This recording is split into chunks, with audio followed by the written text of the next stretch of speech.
All right, so this is the second episode of what I'm now calling Apologetic Showdown. I'm going to go ahead and place the link, and anybody who wants to join, go ahead and just follow the link.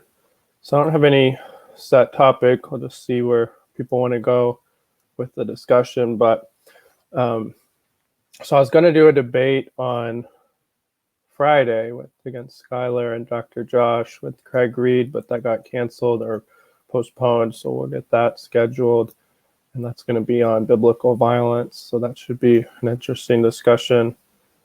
And then I have another debate I'm working on getting scheduled with Ben Watkins on the problem of evil and the problem of hiddenness, and that'll be on Converse Contenders channel, hopefully.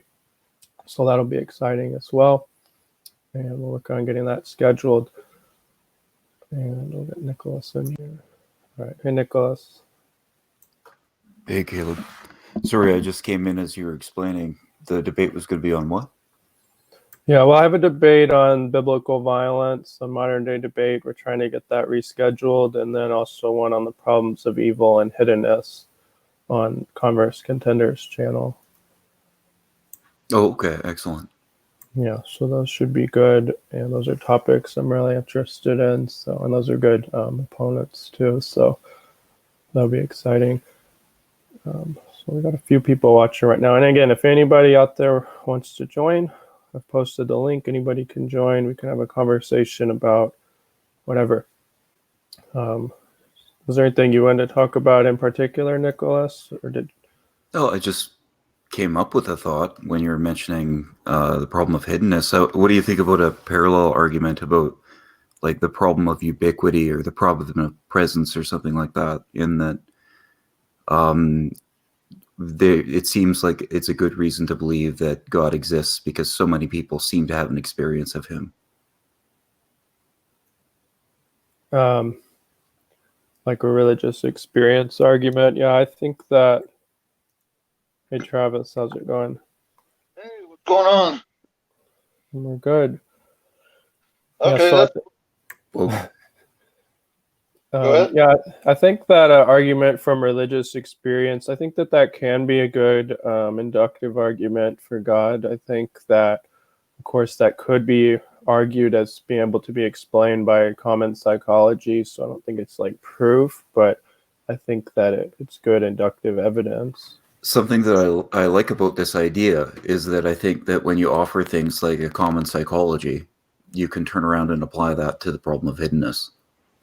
So when somebody says, well, there's all these people going around that claim that they are unresistant non-believers, you could attribute that to a common psychology, right?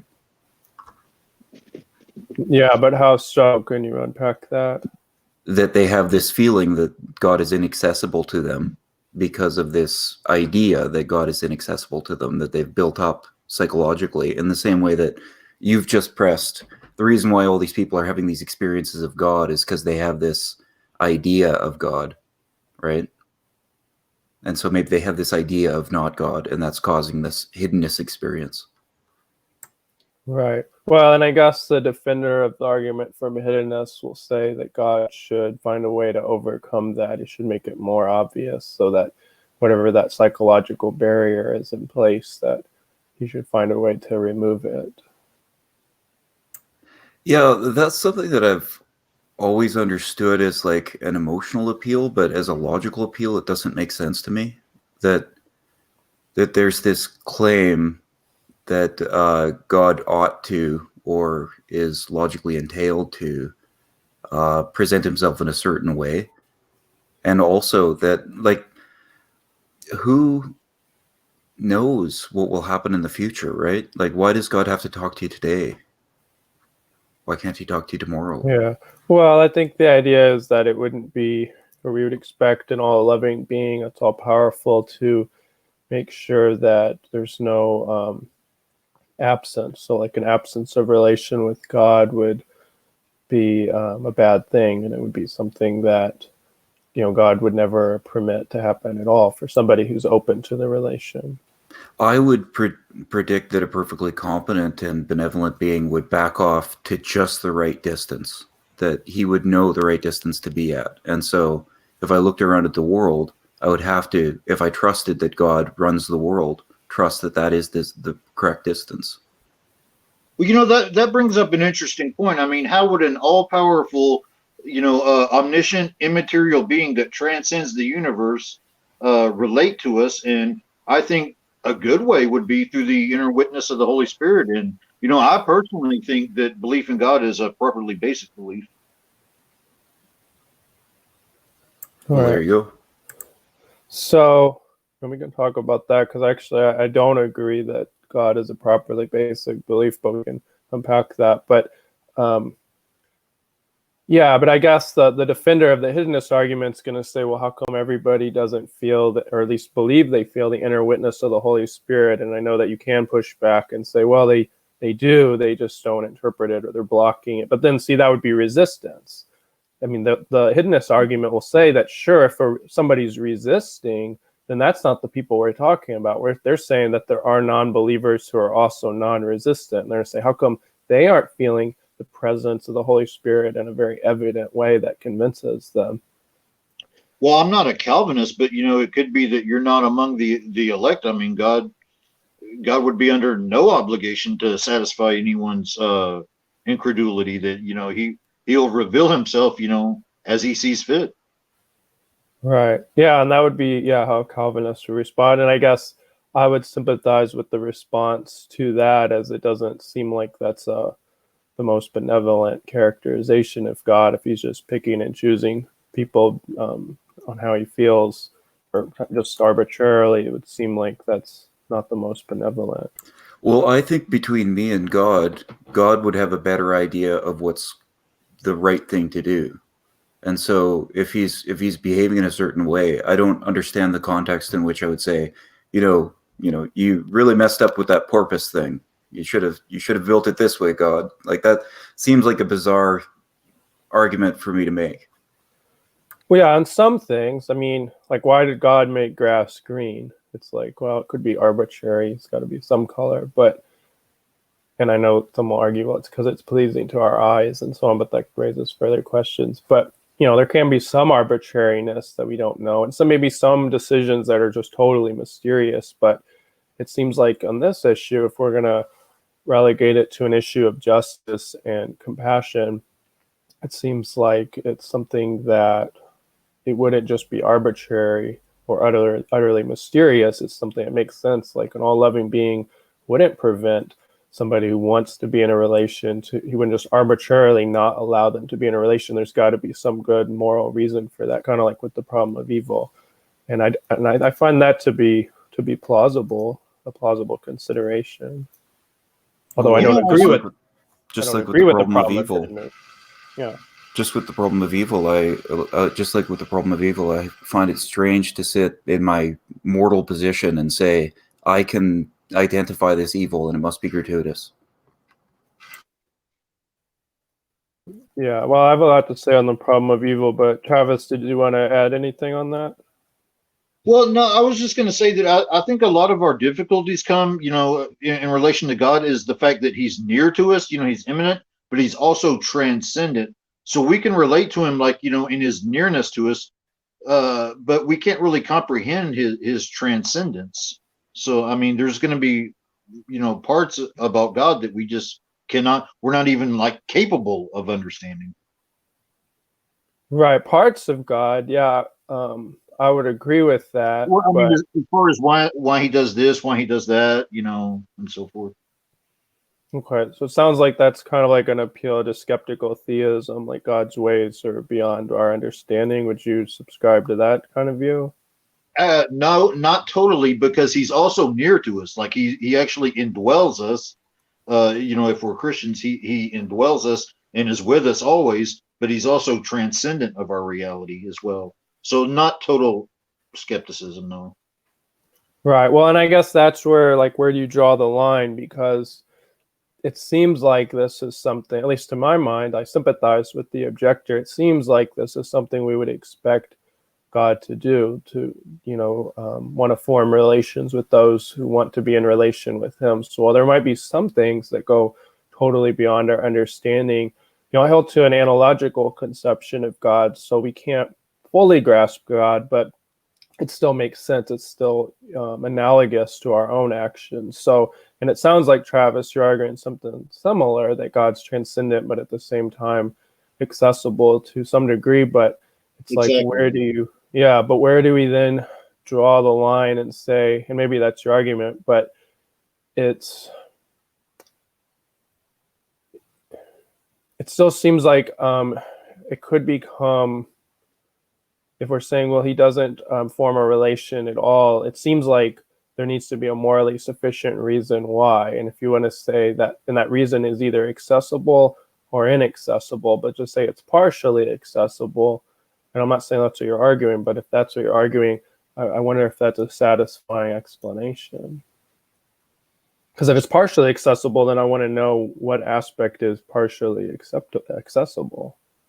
Well, I mean, draw near to God, he will draw near to you, seek and you will find. He's not far from any of us. If we want and seek the relationship, it's there. Right. Well, that's the problem then. If there are people that are seeking a relation and they're not able to enter into that relation, then why aren't they? And somebody could say, well, they're resisting. But the problem of hiddenness isn't about those people. It's about the people that aren't resisting. Although I'm not claiming that they're in a Christian relationship. I think they are in a certain relationship with God, nevertheless, because they encounter truth and they encounter rightness and wrongness and things like that. And to that extent, they are having a relationship with God. Well, Caleb, are you talking about people who have given their life to Christ and everything, and they're seeking God, and he's not there? Is that what you're saying? Right. Well, however you would draw the line. So Nicolas isn't a Christian, so he probably wouldn't draw the line at that point. But, Travis, you and myself being Christians are going to probably draw the line at that point more readily. But whatever you would consider a relation with God. So the argument isn't specified to Christianity, but just so at least knowing that God exists, and they're obvious and would rest upon the premise that there are some atheists or agnostics that want to be in relation with God, but they can't because they're not fully convinced that God exists, but they're really open to it. Now, you could question that these people are really open to it, but I'm willing to grant that there are some people that are open to relation with God, but they're legitimately just not convinced. I mean, I can understand that because I'm a former agnostic leaning towards atheism myself. And it was actually, but I was always curious about it. And so it was actually, scientific, fine tuning and arguments, like mainly from Hugh Ross, that allowed me to say, yeah, I think God does exist based on this. But what's interesting is the way that I know that God exists is through the inner witness of the Holy Spirit. I mean, evidence is fine, it gives you pointers, but it doesn't give you certainty. Yeah, I feel like my belief in God is more grounded in evidence than an inner witness of the Holy Spirit. It's not to say I haven't had, subjective experiences that I attribute to God's presence, but that wouldn't be enough for me to be convinced. And so I know I think, a lot of Christians say that, but I think my position, Caleb, that I'm with Travis here. I'm not a Christian, but it's that personal experience that changes us. Yeah, and I get that. I'm not saying that's illegitimate, just speaking from my own subjective experience. I think it was after I became more convinced in my faith that I started to believe that I had subjective experiences of God, which I believe are real. But if that was the only thing I had, I don't know if I would, if like say all the arguments failed and I didn't have any good responses to arguments against my faith, I don't know that my subjective experiences would be enough to substantiate my faith. Now, that doesn't mean It's not legitimate for somebody else, but I'm just speaking for myself. But I was thinking about that the other day, and how our minds can be sort of open to certain contexts, and that maybe it was when you had the trust that God could exist that you were open to having subjective experiences, and maybe from an evidentialist context that you've grown up in, it doesn't make sense to comfortably accept that those subjective experiences are good reason for you. I was thinking about the language in the Bible about God breathing into things, inspiring things, and how he sort of creates an opportunity for people to do things. It gives them a commission and things. And so people experiencing things in different ways, perhaps even these Pentecostals speaking in tongues in some manner, are receiving something that's proper in a way that we're just not open to. You know, I agree with Nicolas there, because, you know, it was evidence that drew me, but it was sort of the subjective inner witness that gave me certainty, you know. Yeah. Yeah, it's just not my experience, but I recognize that others attest to that. And obviously a journey in one's beliefs can be different for different people. But yeah, I don't think I was raised in an evidentialist or subjective. I wasn't raised to believe that there were really strong arguments for the faith, or raised to believe that you could have subjective experiences. It just wasn't emphasized to me. I'm not sure. I'm not sure where it's come from. I'm not sure where it's come from, but I've talked to you several times, and you've talked very highly of evidential justification, and so I know that you hold that, and I'm guessing that comes from your education and from your background. I don't know exactly, because I don't know you. Well, that came when I got to college. So I mean, growing up, I think that and it could be our defining things, because I mean, I think that reading the Gospels and finding it convincing is a type of evidence. Now, a lot of people would say that's not good enough evidence, and I just disagree. I think that if I read the Gospels and I find it to be plausible, then that's a kind of evidence, and that would have been my justification. But when I got to college, sorry, what, Travis? Oh no, I'm sorry. I was just saying I agree. Yeah. So to me, like, that's my primary evidence for believing in Christianity, and I find that convincing. Now, so it kind of comes down to what people consider to be compelling evidence and how they would categorize it.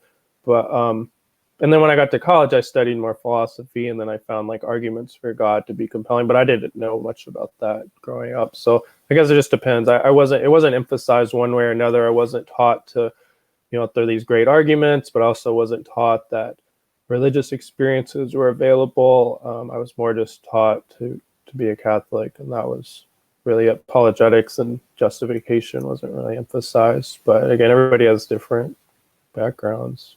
Yeah, that's true. And I think a lot of it depends on the person. Like for me, it's more of the scientific evidence that leads me there. For others, it's like philosophical arguments.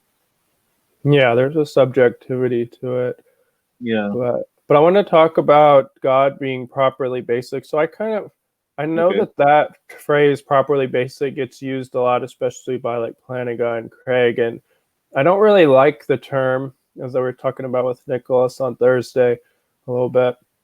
And the reason I don't like it is it's kind of vague. And then when it gets applied to belief in God, somebody could say, like Plantinga argues that it's properly basic. And it does kind of open up the door to somebody can call anything properly basic. And there's got to be some clarification of what makes something properly basic or not. And to me, it would be in the absence of a defeater. Sure. Yeah. And I think that there are some beliefs that I would categorize in that way. I still wouldn't want to call them properly basic, because to me, it's just too vague of a term. But what I would rather call it is something like something I experience that seems to be true and it has no defeater. And I guess that's more of a long-winded way of saying it. And I'm willing to say that like the external world and like other minds could be like that. And even other minds, I wouldn't want to. I would want to say a belief in, and I don't know what to call this, but something like, I guess, the conformity of nature. To me, it's something like that. But it's sort of based on a law of probability that if something seems highly probable, then we should accept that as true. And I don't know what to call that other than just law of probability. I would be willing to take that as properly basic, but like other than that, I don't know. And obviously, like the laws of logic, I would take but I would call these foundational beliefs rather than properly basic. But I think like Plantinga is not a foundationalist, is what I've heard. Reformed epistemology. Yeah, see, I have a problem with that. So I'm a foundtionalist, and Your So I long wouldn't categorize God as a properly basic belief. But anyways, go ahead, Nicolas. your long-winded way of instead of talking about properly basic belief, you talk about something that you experience that seems to be real in the absence of a defeater. It's actually more to the point, because I don't know if you know this, but Planning is not the first person to use that term, and other people have used the term properly basic belief in other ways that could include just assumed axioms like a foundation. They could call that properly basic as well. So you are being more specific when you use that terminology, even though it's a longer way to say it. Right. Yeah, and in that sense, I don't have a problem with it. I know Planago's not the only one, but it's just, and maybe it's from, it's not, because I would want to say, well, I'm a foundationalist, and somebody who says they're using properly basic beliefs isn't necessarily a foundationalist. So that's maybe where I would disagree. But even saying this, I don't really care that much about the term. When we say, is God a properly basic belief? But one time I thought that seemed reasonable or plausible, but I don't, because it doesn't seem like it's a necessary starting point that somebody would be, in my mind, or at least myself, be rationally forced to accept as a starting point. It's not a foundational belief. It's a belief that can be arrived at using reason, but I don't think it's a foundational starting point, like that you would have to accept this in order to be a rationally thinking person, which is more what I would categorize as properly basic. Well, the argument is that we experience God, and that our senses, in our senses, and it's proper in the absence of a defeater. It's properly basic that we can experience God like we experience the external world. And isn't things like the external world a little deeper than just reasoning from an experience? Like, I see a bird outside my window, so I think there's a bird outside my window. But it's more like before you ever reasoned about there being an external world, you believed in it, you interacted with it, you knew it was there. You know, it wasn't something that you reasoned to. That's a good point. Right, but like the external world, like I've always experienced, and it would seem really improbable if the external world wasn't real, but God is something I believe I've experienced at times, but it doesn't impose, God's existence doesn't impose itself as much on my consciousness, where I'm kind of forced to arrive at this conclusion, like that's God. To me, it's more of an inductive analysis, like this feels like this could be coming from God, so I'm willing to argue that accept that it is, given other circumstances and such. It seems like I more arrive at that conclusion. While with the external world, it's more just like forced upon me.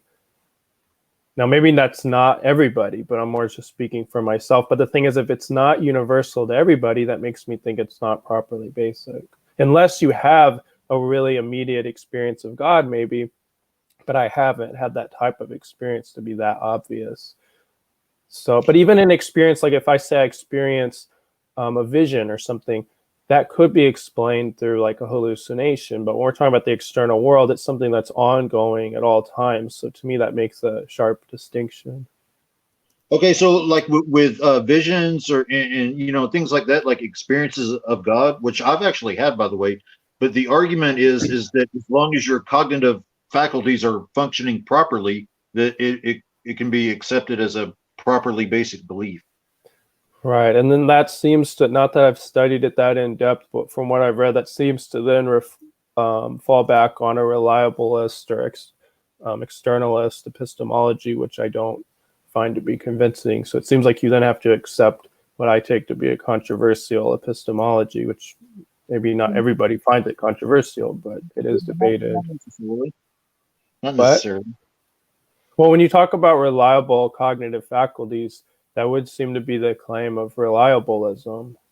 Well, no, it's just that it would present a possible defeater if they're not. So that's why he says in the absence of a defeater that it can be accepted as properly basic. Yeah, he's trying to remove the confounds, so other things that could have caused this experience. Exactly. Right. Well, and to me, it seems like if it's an isolated experience, though, then that could be plausibly explained by something psychological, more so than the external world. Well, we could explain a lot of things with some sort of a narrative, like I could explain this as a dream, right? Yeah, but it wouldn't be very plausible to explain like what we're experiencing right now as a dream because we know what dreams are like, and this doesn't, at least to me, this doesn't match my experience of a dream. So I have a good defeater for thinking that or at least that I'm dreaming right now. So like I don't find that dream argument very plausible. I don't think it's reasonable to think that I'm dreaming right now. Yeah, and like with psychological factors, it's like, you could just as easily say that, well, God implanted, that to access him. So, I don't find that a good defeater. That it could Sorry, just be. sorry, can you repeat that? Yeah, I was gonna, you said that it could possibly be psychological phenomenon that's explaining it, but I mean, you could just as easily say that God gave us, the brain function that allows us to access him like that. So. You could. Yeah, you could. It's not to say that it's false. I mean, I don't think religious experiences are false, but I think some of them are, or at least could be. So it leaves it ambiguous. So, and if it's properly Right. basic, it shouldn't be ambiguous. It should be not uncontroversial. It should just be obvious. We Well, know at the least argument. that. Sorry, Travis. Let me just say really quickly. We know at least that religious experiences must be interpreted falsely at times because they're interpreted in contradictory ways. So we know they can't all be interpreted properly. Yeah. Go ahead. Yeah, well, and Reformed epistemologists would say that just because some people, have false, visions or experiences of their God or God, it doesn't mean that therefore all of them, are false. Right. Yeah. It doesn't. Right. It's not an argument saying that they're necessarily false. I'm willing to give people's experiences the benefit of the doubt, but it makes me think that it's not properly basic, though. Yeah, I would disagree. I would say that we experience it with our senses in the same way that we can experience the external world, and is therefore properly basic. Right. Yeah, I get that. And you can defend it, but I guess my objection would still be that it's an isolated encounter within the context of experiencing the external world, while the Well, external world itself is not. It's an all-encompassing experience. yeah, you know what? I agree somewhat that if you have a one-time thing, but I know like the with the inner witness of the Holy Spirit in a Christian's life, it's ongoing. You're not going to have like constant like experience, visions and so forth, but the experience of God is continuous.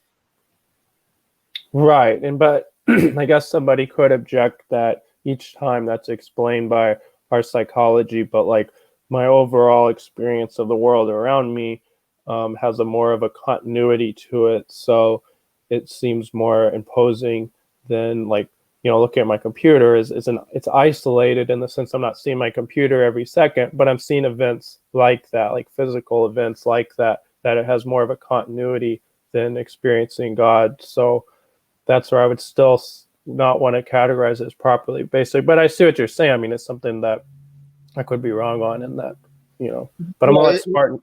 Okay, yeah, go ahead. Oh no, I was going to say it's like experiencing a relationship. That it's we experience it with our senses, and as long as our senses can be trusted, it could be argued that it's properly basic. Yeah, it can be argued, but even a relation, I would say, is subjective. I wouldn't call it properly basic necessarily. I mean, it is in the sense that those feelings, you really have those feelings, but if my feelings for somebody doesn't necessarily establish something ontologically real, it could be my feelings for that person. That person may have no feelings back to me. But I'm going to let Spartan go. Hey, Spartan, how's it going? Hey, Spartan. Hey. Yo. Yeah, I just kind of stepped in, so I'm not quite sure what we're talking about, but figured I'd stop in and say hi. What are your views on Reformed epistemology, Spartan? That I just have not done near enough looking into it. I mean, I'd like the sound of it, and I feel like in my gut, it feels like something that's true. Like I know, but isn't that the whole? Isn't that the whole? You'll accept it, right? Yeah, isn't that the whole point of it? But yeah, I haven't looked into it near enough to have strong opinion. Well, I was skeptical of it, but I mean, I'm starting to look into it now, and I find it rather convincing. Yeah, because I looked into Dr. Richard Swinburne a lot when I was doing my research for my resurrection debate. I know he mentioned some things that led me down, like towards like looking that up, and I just spent my time more on like other stuff, obviously more related to the resurrection. So yeah, I'm just really not too sure. Well, I mean, I think there's good, there's evidence for foundationalism as well, but I find Reformed epistemology more convincing and more accurate to the experience of God. What's like the explain like a 5 explanation of reformed epistemology? Make sure I'm like thinking about this right. Well, that belief in God is a properly basic belief that we can experience God in the same way that we experience the external world, and that it's properly basic in the absence of a defeater. Okay. Yeah. The inner witness of the Holy Spirit, having a relationship with God, knowing that God exists and we can access Him and so forth. Yeah, it just seems so like I'm not super philosophy minded, so it just seems so hard to like if someone makes that claim, I don't really see how someone can like say they're wrong, but then again, I don't see how they can prove they're right, and that's like I guess the whole point. It almost seems like fideism, but it's different than that. No, it's not fideism, but the thing, I mean, you can't really argue, like, say, with an atheist, because my experience is going to do nothing for anybody else but me. Exactly. So I mean, I wouldn't use that as an argument like presuppositionalists would do, because my experience and my reality of God, like, say, would have no effect on Nicolas whatsoever, Yeah, I'm outside. I'm outside with the dog, so it's a little windy, so I keep muting. Right, I agree that I don't think religious experience arguments are going to be strong for somebody who hasn't experienced it, and I guess that's part of my objection to calling belief in or experience of God properly basic, because if it is, it seems like it should be irrational for somebody to not accept it. No, I would disagree with that. If I experience something with my senses and somebody else doesn't, that doesn't therefore mean that my experience is not properly basic. So do you think like more like Calvinist people would support reformed epistemology? No, it's totally different. Yeah, no, I know it's totally different, but I'm just kind of thinking like, so if you're saying that like your senses lead to you like just knowing like it's obvious to you that God is real, would it, and then other people it's not, so could you just like almost thinking that's along the lines like they're not elect? It seems compatible. It's not necessary, but it seems compatible.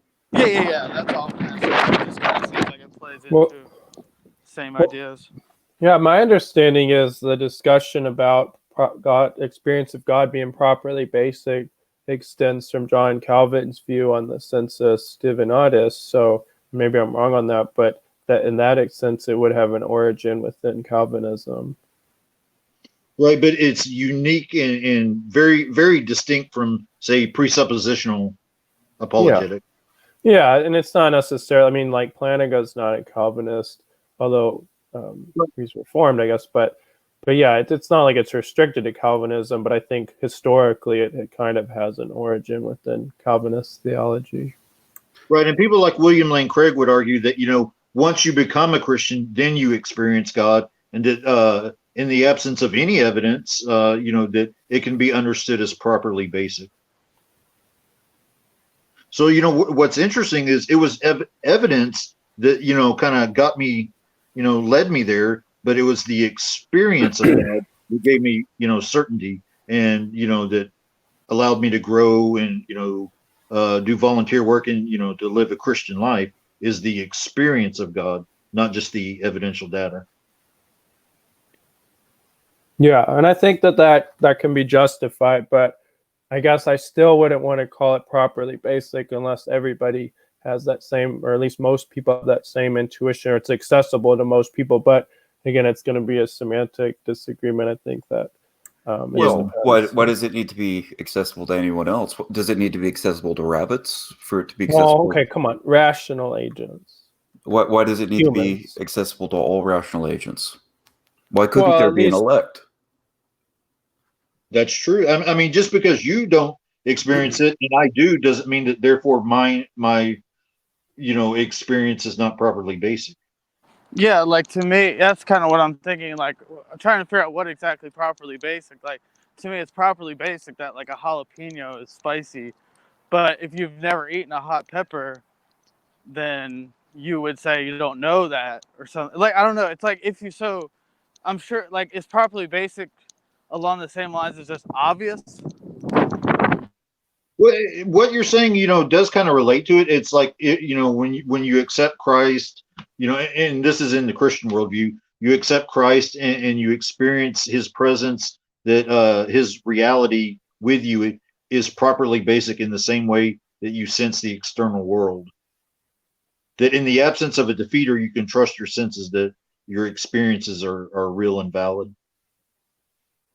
Yeah, so I think Spartan makes a good point that was similar to my computer point earlier. Yeah, not everybody has to experience it in that moment, but I think it has to have continuity with other beliefs that other people readily experience. So like a hot pepper, we know what it's like to taste something. So it's a physical kind of interaction. It can't be plausibly explained without appealing to hallucination or denying the external world. And given that it has continuity with other types of external experiences, but experiencing God to me is something that goes beyond that continuity, because it's not something that's naturalistic. To me it's more open to interpretation, and that's why I would say that it's not properly basic. It doesn't mean it's not justifying reason to believe, but that's where I wouldn't want to call it properly basic. I think it is consistent with everything else, because I think everything else comes from God. Yeah, I mean, I believe that, yeah, but there can be, it's whether it comes directly from God or not in this context. Well, like, I wouldn't say experiencing a computer. I believe that computer's existence comes from God, but I wouldn't say experiencing the computer gives me knowledge of God directly. I think my ability to experience the computer and my experience of the change of the computer, those things give me direct experience of God. Why? Because those things couldn't exist without God. Well, and it would make sense ontologically that the creator of the universe, who created us in his image, would want to have a relationship with us. And so, if he's transcendent of our reality, what is the best way for him to do that? And I think it's through the inner witness of the Holy Spirit, and that can be accepted as properly basic. Yeah, I pretty much agree with everything you're saying, Travis. I just guess I don't quite understand the difference between like properly basic and just like obvious to me, and would take like a serious defeater to change my mind. Like, it just seems so obvious, and like to where like a certain thing, like something I believe, like whether the distinction I would like to make is that the reality of the thing impresses itself upon you. I'm not sure if that's in literature, but that's how I think of it. Yeah, I agree. Kind of like how I define knowledge. oh Lord, yeah, yeah, that's all. Well, yeah, and that's where I think that experience of God is open to interpretation. Like if somebody says they experienced God and that experience was very real to them and that gives them justifying knowledge, it may, but if I didn't have that experience, then I'm going to be skeptical. But if somebody says they ate a pepper and it was spicy and I haven't, I mean, I still know what it's like to eat something and to have that kind of experience, and it has a continuity within the external world, and the experience of God does, but the experience of God also requires interpretation beyond just accepting the external world. It's arguing for a causal source that is very different than things we experience in the external world. And to me, that gives me doubt to think that it's properly basic. But it does come down to how you define properly basic. And if we define it differently, then we're not going to agree. So I think we all seem to agree that experience of God can be justification for belief, But then it comes down to how you define properly basic, and I define it a little bit differently than you guys do, or my standards for it is a little bit different. My belief is that like the belief begins with the experience before the reason comes. Yeah, to me, it just seems like, I guess I don't quite understand what exactly properly basic, but if we're saying that like the experience leads to this properly basic, it almost seems like you wouldn't even need the experience if it was properly basic. You would just know that God is real. But it seems like, I know for me, and like what most people are saying, like you have this experience and that leads you to just like have this knowledge that God exists. And that doesn't, I don't know, that just, I guess I don't know what properly basic means, but it seems like you wouldn't even need the experience. Like, I don't know, I guess you do need an experience to know anything. Like, if you're blind, you probably don't know that light exists. I don't know. Yeah, but it wouldn't be anything, though. It's basically that your experience with God can be trusted and validated in the same way that you experience the external world. Yeah, that's what I reject that they're one-to-one there, but that's where our disagreement is. Yeah. Well, you hold to foundationalism, so Right. Yeah. Right, and that's where I think maybe the disagreement is. So, Yeah. but, one distinction though between Reformed epistemology and presuppositional is the presuppositionalists would say that they would kind of impose it on others that this is true, whereas Reformed epistemology it's more subjective, like I know it's true, but that doesn't therefore I'm not going to use that to witness to you. It's something kind of just subjective for myself. That in the life of a believer, they can have certainty that their experience of God is real. So more like what I was saying was more like presuppositionalism. Like you don't even need the experience. Everyone just knows. Right. Yeah. Well, they would impose it on others, whereas Reformed epistemology, like Saitan Burdenkate or whatever. Like he's like, yes, you know that like the Trinitarian Christian God of the Bible exists. Well, I mean, I think it is important to be able to ground one's epistemology, but the presuppositionalist, I mean, it's not just circular, but I don't think you can really impose that on others. That's why I agree with Reformed epistemology that I can validate it for myself, but it wouldn't do my experiences wouldn't do any good for Caleb, if I'm trying to convince him that Christianity is true.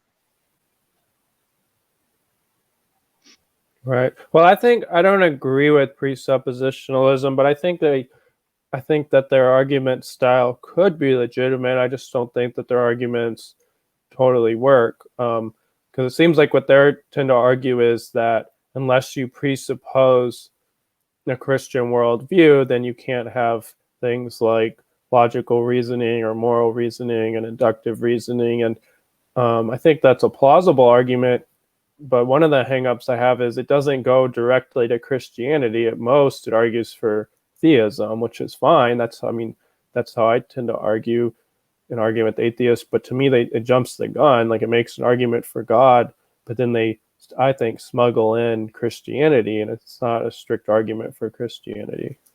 Well, what's interesting is, you have a lot of people who have gone from skepticism to belief from arguments from people like Hugh Ross and William Lane Craig. I wonder how many people have actually converted from hearing presuppositional arguments.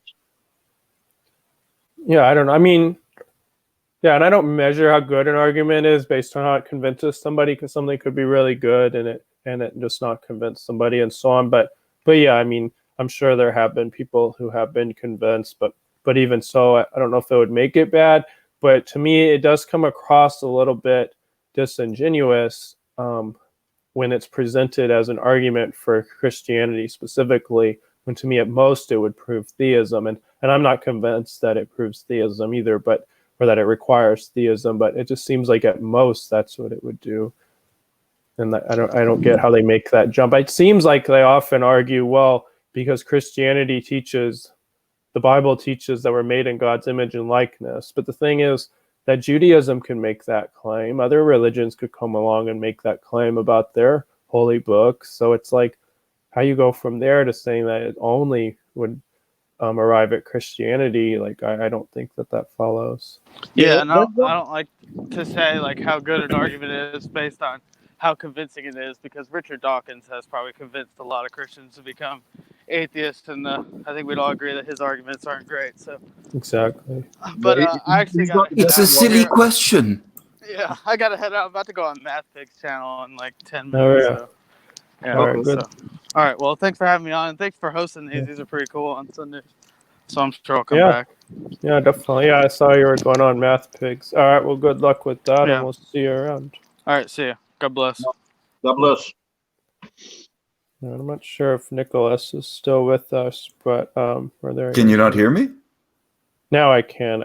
Your picture had disappeared, so I wasn't sure if you were still there. Oh, okay. I asked a question a while back. You never answered.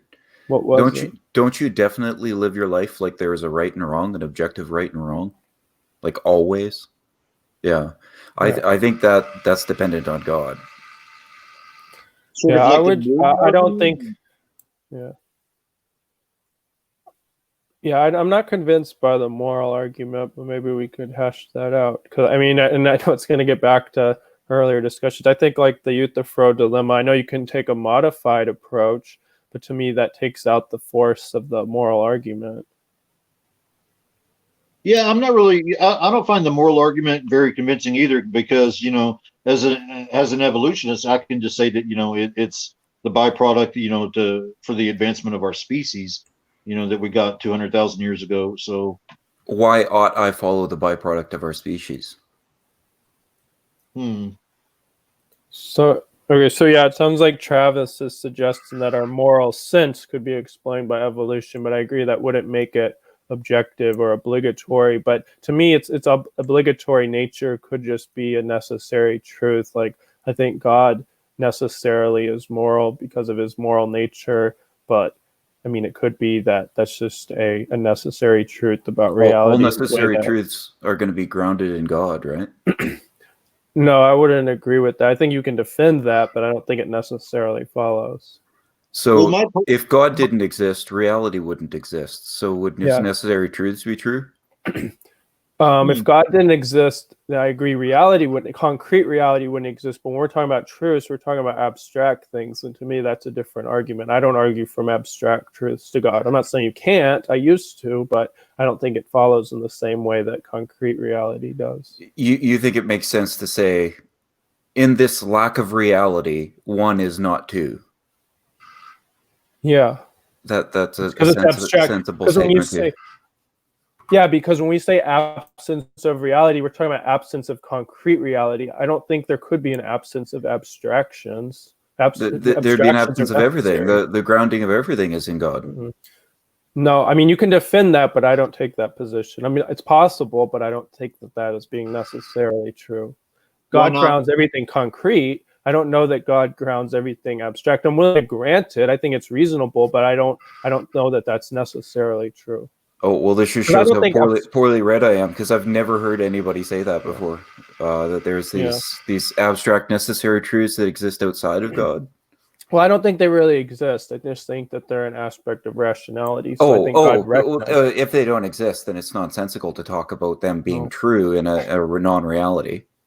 No, I don't. Okay, because they're an aspect of rationality. So if there's a mind, so my view is that there's a mind recognizes these things as true, but there's no platonic realm in which they exist and you can find them. Those things wouldn't be true there. They wouldn't be abstractions that relate to anything. No, they necessarily relate. I would label them as attributes of God. Yeah, I think they are necessarily rooted in God. I don't think it makes any sense to talk about abstract truths in a non-reality. Right. I would say that they're like attributes of God, but not like, I wouldn't call them God, just like attributes or something that he possesses.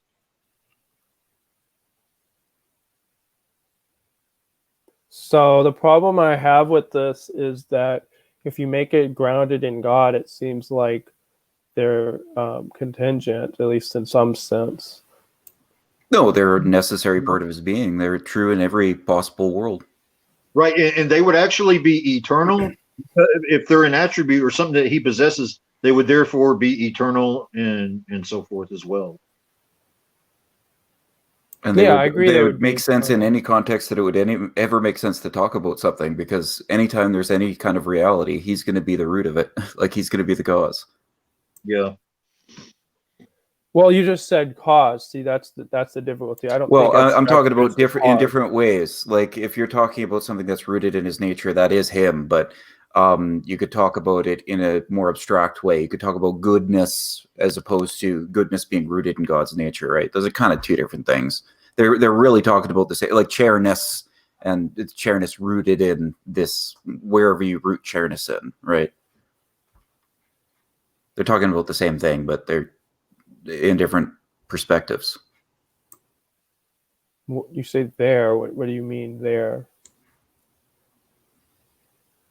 Like the two terms, like I can talk about like goodness, which is the idea of what is right and what is good and what is righteous and what is not evil, right? But I can talk about goodness being rooted in God, or the root of goodness in God, and that's not quite the same thing. That's not this abstract idea. You're sort of talking about this part that we get, this part of his shadow, you know. Yeah, I actually understand what you're saying. That, it's something that he would, it would be an extension or a part of God, right? Yeah, yeah. Yeah.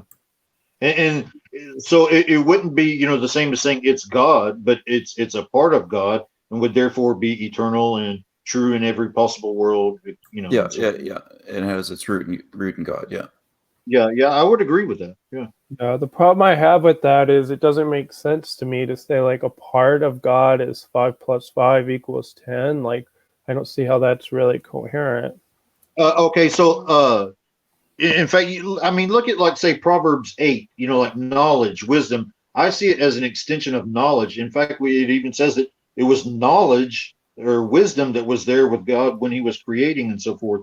So I would see it as a part of God and would therefore have eternal, all true attributes as being an attribute of God.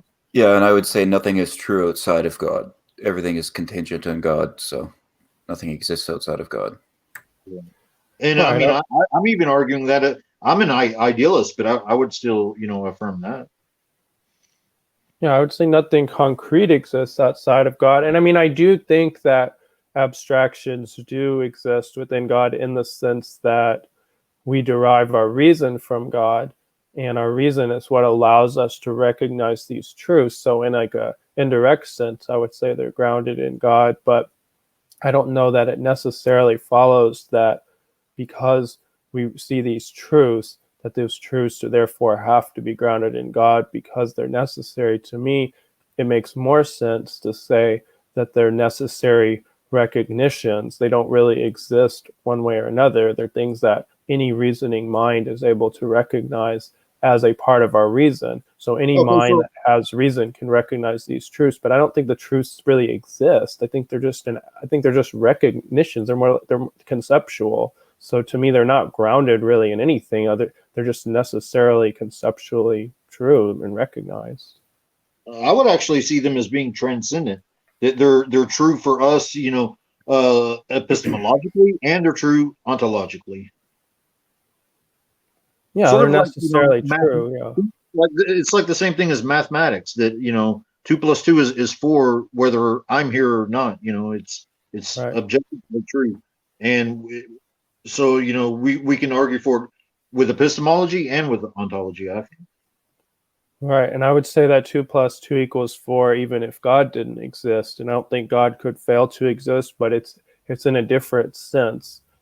I don't think that Well, I that mean, it. and what's interesting though, Caleb, is we can actually argue this from the Judeo-Christian God, and like things like Lady Wisdom was personified, that it knowledge and everything, and it says that it was there with God as He was creating, but it wasn't totally God; it was a part or an attribute of God.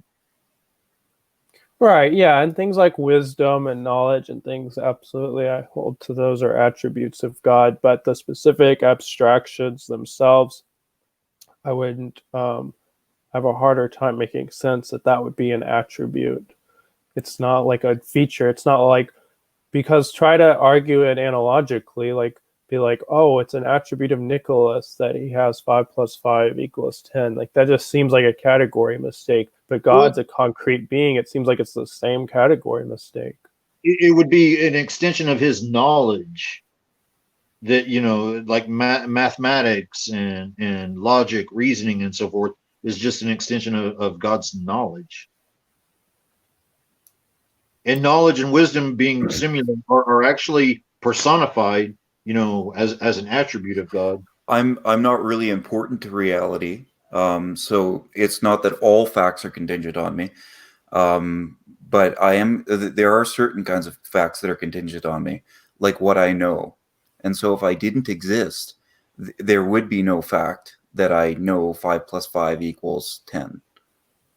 Well, that's a contingent relation, though. That would be right. True. Right, but I don't think that necessary truths are just relations. No, well, they describe the things that are true. Everything that is true comes from God. So, to the extent that they exist, they are from God. There's no possible world they're not going to exist. Right, there is no possible world in which they fail to be true. I agree with that, and I agree that God exists in all, at least feasible worlds, and that's where it gets tricky, because when I'm holding to God's necessary existence, I think he exists in all feasible worlds, but we could still conceive worlds that are completely empty. But I can't conceive of a world in which 1 + 1 doesn't = 2. To me, there's just a conceptual difference between God's necessary concrete existence and abstract truths that are just conceptually recognized to be true. In the same way that you can't conceptualize 1 + 1 not equaling 2, you shouldn't be able to conceptualize that being true in a world where God doesn't exist. But I don't see how that follows necessarily. I get that how you're defending that, but I don't think it necessarily follows. Well, hey, Caleb, Nicholas, I'm about to take off, but I really enjoyed the conversation, and we ought to talk about it again. Like I'm really getting into Reformed epistemology, so I'd like to discuss it. Yeah, definitely. I'll be doing this next Sunday at the same time. So anytime you want to drop by, feel free. All right, y'all take care. See you. All right, see ya. Thanks. Yeah. So, sorry. Did you have a follow up on? I don't remember what was said last. I lost it too. Oh, okay. Yeah, I mean, I definitely get, what I'm articulating probably seems controversial to some, but to me, it makes the most sense. Like, yeah, God has knowledge, like I have knowledge, but I would say knowledge is a feature, attribute that I have, but I wouldn't say 1 + 1 = 2 is an attribute that I have. I don't think an abstraction can be an attribute. If you were the root of all reality, then it would be a thing. Like if it exists, then it would be a thing that exists in you or exists outside of you. But it wouldn't be like an eternal thing that exists absent of you. It doesn't make sense to talk about reality and things being true. There are no truths if God doesn't exist. But that's what I'm contesting, though. Okay. Right. I just think truths, I don't think that they exist in like a Platonic realm outside of God, but I don't think that they are caused to exist by God either. I think that if somebody has a reasoning mind, then they could just recognize these things to be true. And that's kind of mysterious, but to me it's more plausible than arguing for Platonism or some kind of like moderate Platonism, like everything is caused by God. And I'm not saying that it's necessarily the case, but I'm saying it's the most plausible seeming option to me. I don't see the statements being relevant to anything, and therefore they don't seem to be true. Sorry, you don't think that's relevant? Yeah, the statements wouldn't be relevant to anything. Like why? Because nothing exists. Yeah, they're just necessary truths. So they don't need to be relevant. Like 1 + 1 = 2 is just a necessary truth. It doesn't have to be modifying specific things. I don't think God. I think it's relevant to what's true about the world. It would still be true that 1 + 1 = 2, even if there are no such things. Like before God created anything, when God's the only existing thing, it's still true that 100 + 100 = 200. It doesn't have to be 200. Talking about potential and the way that the world works. I really actually don't know what any logical statement would mean, absent of anything existing, including God. I don't know. A triangle has three sides. What does that mean? Is that true? Is that false? Does that even make sense? I don't see what the hang-up is. It's like, is 100 plus 100 equal 200, even if God is the only existing thing? Exactly. If nothing exists, well, if God is the only existing thing, then it does. But if nothing exists, why? Because there's nothing contingent for that statement to rest on. It doesn't have to. It's not a contingent statement. There's nothing that it relates to, so it can't be true. Okay, but I'm sorry, but if we take this scenario, if God is the only thing that exists, and there is not 200 things that exist, but so there is something 100, that exists, right? Yeah. Yeah. And there are things that are true about that thing that exists. Yes. Now, is a statement 100 plus 100 equal 200, even though there aren't 200 things. That's right. Yep. Because that thing exists, and there are things that are true about that thing's nature. Right, but you said that they have to apply to something within reality. Yeah, that's something in reality.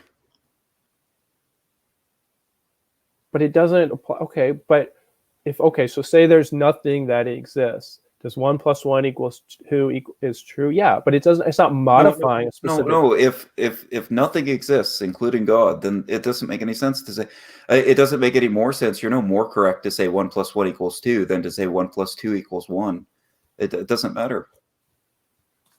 So what if God didn't cause it to be the case that 1 plus 1 equals 2? Would that not be true? Well, that's just rooted in God. It's not something he chooses for it to be. Okay, why does it have to be rooted in God? No, these are just essential. They're just the way that these things are. Like, we give names to them, but they're just the way that things are. Yeah, they're just the way that things are. I totally But there agree. would be no way things are if God didn't exist. About concrete things, I agree, but when abstract things, I don't see, because it's like you have to insert some sort of causality. Like, why is our universe this way and not some other way? God is the causal influence, but why is 1 plus 1 equal 2 and not 3? I don't think God. Why would one statement be more correct than another? Why would one statement be more correct than another? Because it's necessarily true. But when you're inserting God's causality, it seems like you're thereby entailing that God makes it the case that 1 plus 1 equals 2. Or is that what you're saying? It's true. I'm saying the reason why it's true is because we're talking about what's true in relation to God's nature. But when you're saying in that other non-existence that this one thing is a necessary truth, there's nothing that would make it a necessary truth as opposed to something else. I don't know why you would assert that 1 plus 1 equals 2. Its own necessity. If it's necessary, it's necessary. Its own necessity makes it true. There's nothing about it that exists. It conceptually, it's right. I'm right. It doesn't exist in my view. It's conceptually. So why are you putting constraints on this thing that doesn't exist?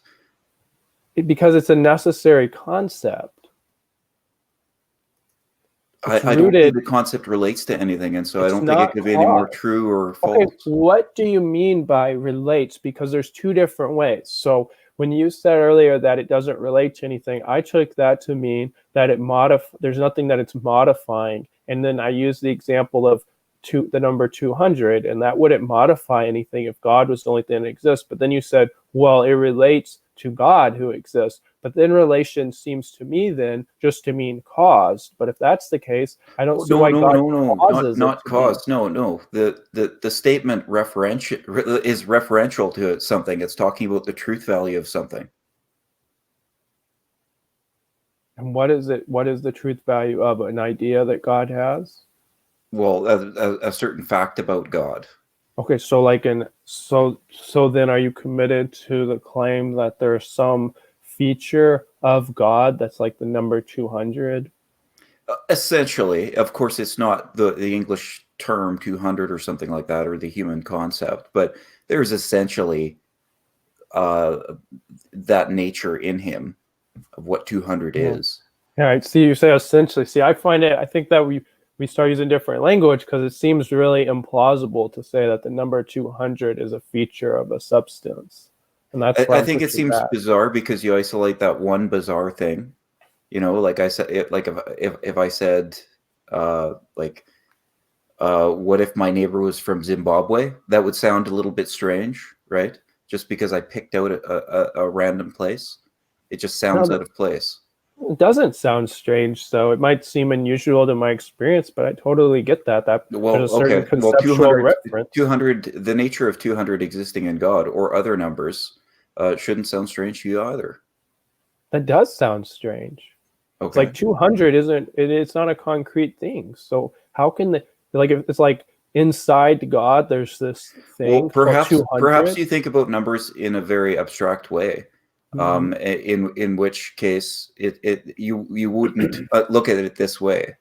But if you looked at numbers and truths existing, like it actually being an existing truth that 1 + 1 = 2, then I would think that you would see it existing in God's nature. Well, it seems that your view is committing to a kind of Platonism, which if that's the case, then couldn't somebody just be a Platonist then? And believe that they're just these necessary truths exist? Mm-hmm. Okay. And then why is there a change in the universe? Right, well then you would appeal to a necessary being, but that's concrete reality, but we're talking about abstract reality. Oh, so they're talking about an imaginary world with a different kind of, like an inert God, essentially.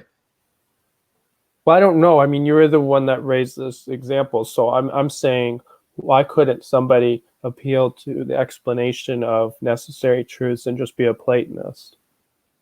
Not ground them in God, just say they're grounded those in truths Platonism. wouldn't do anything, is my point. Yeah, I don't think that truths do anything. I think they tell us about things. Okay. Well, I suppose you could start like ripping parts out of God and saying like what would a world be like if morality didn't exist? So if he didn't have a moral standard or something like that, I suppose you could imagine a world like that. Yeah.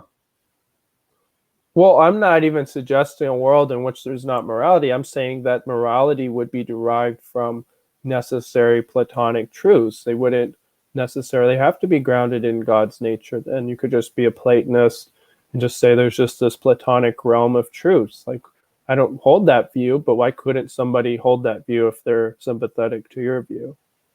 I think the reason to object to that would be the existence of the world and the fact that you can do things and take action and that you're not God. Okay, well, you said, well, you're not God. Okay, but that you can take action. I don't see why those things would invalidate Platonism, though. If it was just a pure inert God of Platonism, then that nothing would change. Why? What cause would there be change? Well, I mean, then we're getting into a different argument, which I'm happy to discuss, but say that somebody does believe in God. Like, I think God sustains the concrete reality, but say that I'm also a Platonist. Why couldn't I hold to that position?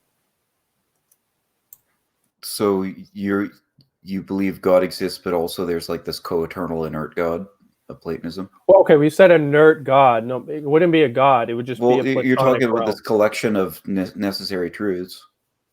Right, I wouldn't call it God, but just why couldn't there be this collection of necessary truths that exist on their own? I would argue that anytime that you have co-eternal beings, that devolves into a single being with perhaps different modes or personalities or features, but it's still one being. Yeah, So I wouldn't. when you suggest that situation, I would be arguing that those are all components of one being. Right, but that's your position. But I'm wondering how you get that from Platonism. But I'm going to let Brenda come in. Welcome, Brenda. But like if you had the Janus God or something like that, Good that was morning. co-eternal. Good morning. Then I would argue, since they were co-eternal, that they're different facets of the same God. So you said the what God? The Janus God, you know, that ancient Greek God they had on gates. The two faces. Possibly. I'm not as familiar with that. Well, if you had some sort of a dualistic religion or something like that, where you believe there's like a good God and a bad God that co-eternally exist, I would argue that those are aspects of the same being, that they're just sort of participating with each other. Because that's what it means for them to be eternal. Well, I just don't see why a Platonic truth would be a God. Well, in absence of God, it would be, because you're talking about it being necessary and existing.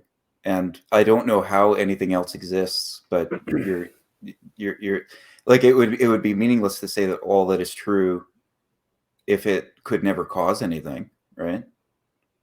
Right, the Platonic truths don't cause anything. They just tell us Okay, about well then maybe that would concepts. meaningless. Maybe that would be meaningless to have a truth statement like that. Why Like, would it be meaningless? does it make any sense to talk about things that would be true in a situation that God would never bring about? No, it's not. They're necessary truths. They don't have to be brought about. They're just necessary truths. Like 1 + 1 = But 2, what do even they if there relate never to? What, is. like, how Well, is that more true than 1 + 1 = 3? Well, see, but now I feel like you're going back to using the word reference in the way that I thought that you were using it earlier, like it has to apply to a state of affairs, but a necessary truth doesn't, because you agreed that it could be grounded in God even if nothing concrete exists. Well, yeah, any statement refers to a part of God's nature, and that's what makes it true. Yeah, that's your position, but I'm asking why that's a position. Why is that a better explanation than Platonism? And then you said, well, it has to apply to something in the world. But that's not what you had said when talking about it being rooted in God's nature. You just said it has to apply to God. Why can't it just apply to the Platonic truths? Well, I don't think it would make sense to talk about parts of God's nature in reference to things that he would never do. So I don't think that those things would have truth values. So you're saying that in order for a necessary truth to have a truth value, then it has to be something that's brought about at some point? No, it's something Concretely? that could have some sort of a reference point. So it doesn't make sense to say, if God were to torture children for fun, how would he do it, or what, like, in what order would he do it, or something? Because there's no truth to any of those statements. Right. Because they're necessary truths. Why can't it be a necessary Platonic truth that torturing someone for fun is immoral? It doesn't have to be brought about by the Platonic realm either. What does that mean if nothing exists? But Nicolas, the idea of Platonism would be that the Platonic realm exists. But what does it mean for those things to be true in the Platonic realm? That they're If just nothing, necessary truths. They're like an aspect of God. Like, what would it mean for them to be true within God's nature? They're just necessary. I think that we're talking about vastly different things. I think it's meaningful to talk about God's nature, but I don't think it's meaningful to talk about an abstract realm in non-existence. Why? No, I mean, it's not. No, it's not non-existence. It's abstract Platonic existence. Okay, abstract Platonic existence that doesn't relate to anything. Why doesn't it relate to anything? Because nothing exists. But it does exist. It exists in the Platonic realm. There is existence. It's the Platonic realm of forms that exist. Okay. I think I'm just not familiar with this idea. But okay, so I apologize. It's fine. And I could be wrong here. I mean, you're making good points. Like, I'm rethinking it, as I used to hold the position that you're defending, but I've been convinced out of that position as being the most plausible. But I see what you're saying. I guess, yeah, but I would call that, like, if you're talking about like an imaginary world where there's this lists of necessary truths, I would consider them to be components of one being. I would like consider that to be the code of existence. And maybe God isn't the right word, but maybe standard or something like that makes sense. In this Platonic realm, I don't okay. So now we've talked about this realm, but I think that I would direct everyone to the meaninglessness of talking about such an abstract realm where nothing happens and nothing could happen. And I would say it's really not worth our intellectual investment to spend time detailing this realm.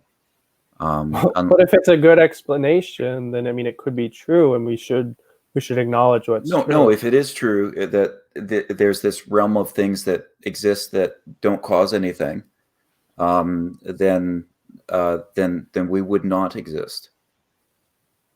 Okay, but under this view, God still causes us to exist. Oh, well, but the then truth, my argument is that this standard exists in God. right? No. I get that you're arguing that, but I'm saying, but the whole thing that started this discussion is that your position is unavoidably true, and that's what I'm contesting. I can grant your position is possibly true. I'm saying, is it unavoidably true? What does it mean for it to say that something exists eternally separate from God? What does that mean? And yet God is not contingent on it, and yet it describes how God interacts with the world. No, it doesn't describe how God interacts with the world. It describes necessary truths. Right, and necessary truths describe how he interacts with the world. I don't see how that follows. Well, if he's going to interact with the world, is he going to violate necessary truths? No, because they can't be violated, but it's not that they're putting a constraint there. Yeah. It's not, okay, so they're not putting a constraint. They exist, but they're not a constraint. Because remember, you're telling me they're Platonic and they exist. So if they didn't exist in this Platonic realm, they wouldn't be true. No, well, that might be an objection against Platonism, but it would also be an objection against your view too, because you're arguing a kind of moderate Platonism. But I want to let Brenda talk if Brenda has something to say. It doesn't go ahead, Brenda, but it doesn't constrain him because it's part of him.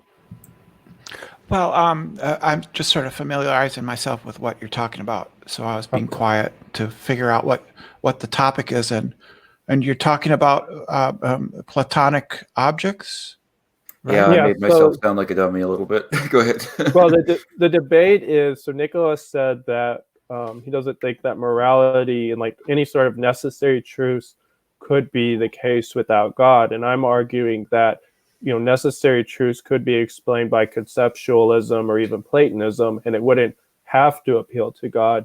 And Nicolas is contesting the coherence of that.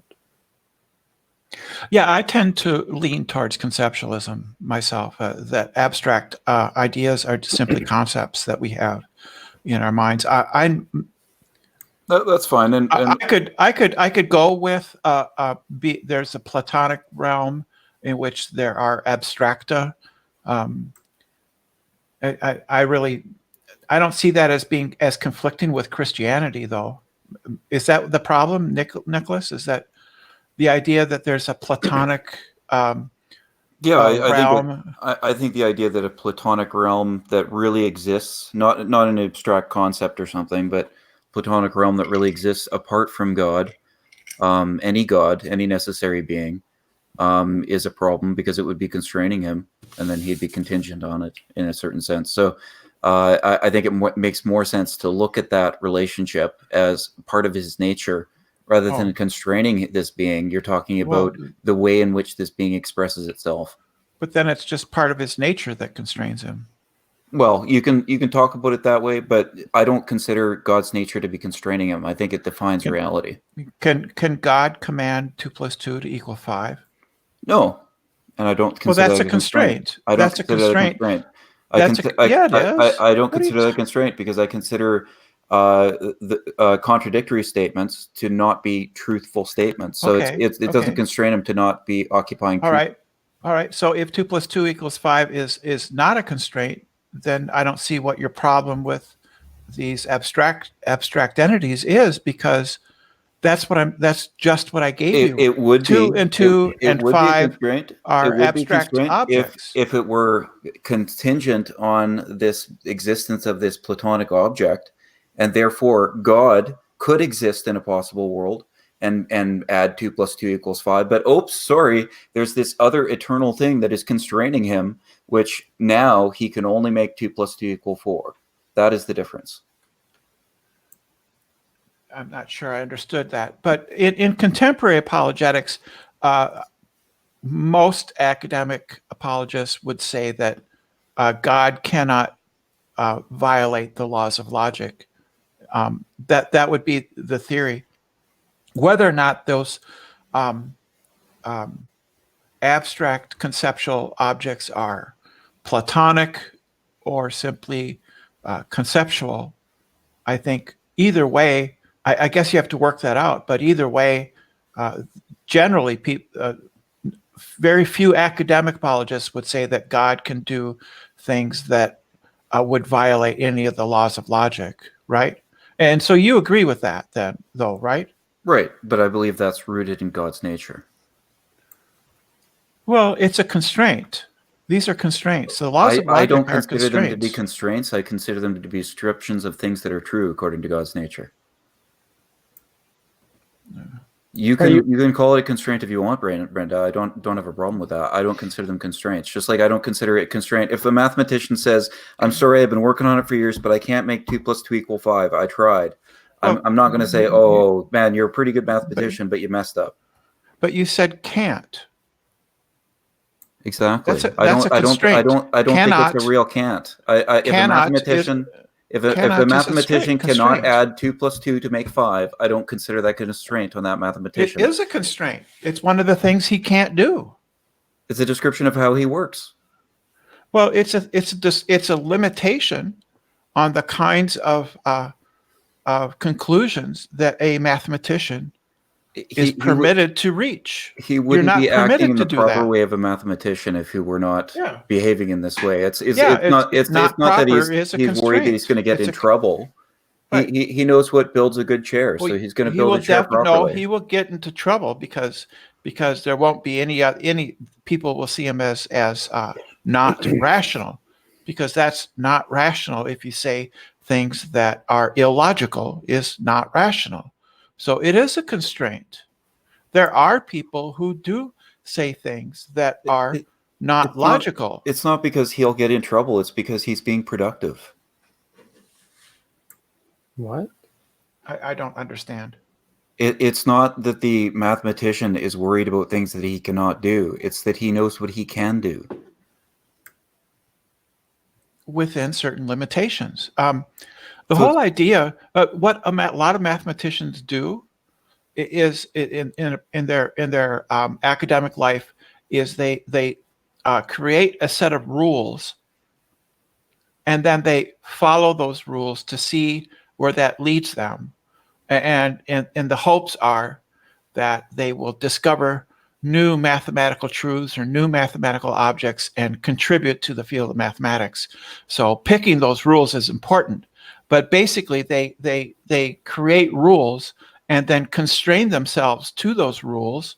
And so then as a result, you get, well, for instance, you get the difference between Euclidean geometry and non-Euclidean geometry. Non-Euclidean geometry observes different rules. And for a long time, people thought Euclidean geometry was it. There isn't anything else. But then somebody came along and said, I can alter Euclid's fifth postulate in such a way, and then I can be consistent about it, and I can create this new geometry, right? So they constrain themselves to a set of rules. That's just what mathematics is about. There's two categories of things mathematicians can't do. There's things they don't know how to do, which is a limitation. And then there are things that they can't do because they literally aren't things. And that's not a limitation. That's them understanding how math works.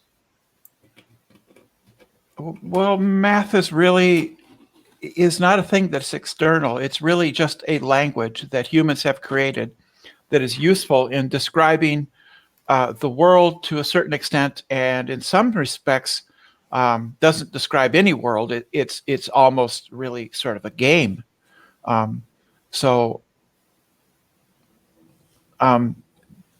lot of people seem to think that math is like this thing that exists out there. I don't agree with that. I think it's just a language that follows certain rules, and we are free to create the rules of the language within a certain limitations. But the fun is following a certain set of rules and seeing where it takes us. Somebody was trying to get in here. Mind God? Oh, Mind Onion had a statement Mind Onion. I posted. Oh, okay. I'm sorry. I confused that. I thought he was trying to come in. Oh, no. So Mind Onion says that, like, the view they have is the number of questions that can be answered yes would not be a constraint, I guess. And if that number is less, then it's a constraint. So it sounds kind of like what Brenda was saying. Dry. Do you like StreamYard here? Does this work out pretty good? Yeah, I think do it's you have to pay? no, you don't have to pay for it unless you want the upgraded version. I think it's so much easier than OBS, but I may just not have a good enough computer for OBS. Well, I have a good enough computer for OBS, but it is involved, and this does look a lot simpler. So, oh yeah, I'm this thinking is about it. really simple. All you do is click go live. Yeah, it's very easy. Yeah. Well, thank you. I'm going to consider it. Yeah. When I found this, it was so much easier than OBS, so I just do this. I haven't figured out how to do anything fancy. I think I have to upgrade for that. But Well, for us, I was trying to think of something funny way to categorize us. I can't think of anything right now. We don't need very much. We don't need fancy.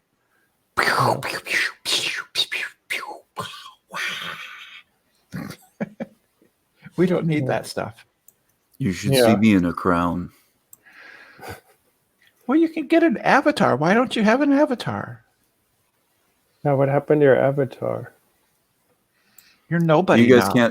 can't see me, hey? Because This I is- can this is see your- me. I've been able to this see me is- the whole time. I'll leave and come This back. is your But platonic. that's why I thought. This is your platonic self that we're seeing dry. This is his platonic self. All right. Well, I thought you had I left. don't exist, and therefore it's not true that I'm not here. I'll be right back. But yeah, while he's gone, I'll beat up on his views. So, well, I guess I should wait so he can hear me. But yeah, I don't Yeah. see how Platonism is any less explanatory than the sort of moderate divine Platonism. Okay, he's back. All right, hey Nicolas. So I was saying that I don't see going back to our conversation. I don't see why Platonism would be less. I mean, I don't hold the Platonism. I hold the conceptualism. But if you were to say conceptualism fails, I don't know why that Platonism, you were saying, well, it places a constraint on God. Well, let's just say that it does. That wouldn't make it false. It might make it not very satisfying to your theology, but it wouldn't make it false because, I mean, you're going to say God is constrained by his nature. Why couldn't he be constrained then by the Platonic forms? I don't think that he is, but I don't see why that would make it not a good explanation. I don't know what it means to say that they exist separately if there is no possible world where they don't exist together. They don't eternally have a relationship together. They exist in every possible world because they're both necessary, but they don't exist together on this view. I mean, maybe they exist in some kind of like even if you had but an eternal pantheon of gods, I would consider them to be all essentially one God. If they were co-eternal, I would consider them to be essentially one being. okay, why can't there be multiple eternal things? Because there's no possible world where they do not exist. They all exist necessarily together. Okay, but why can't there be why can't there be a multitude of necessary things that exist in every possible world? Well, there can.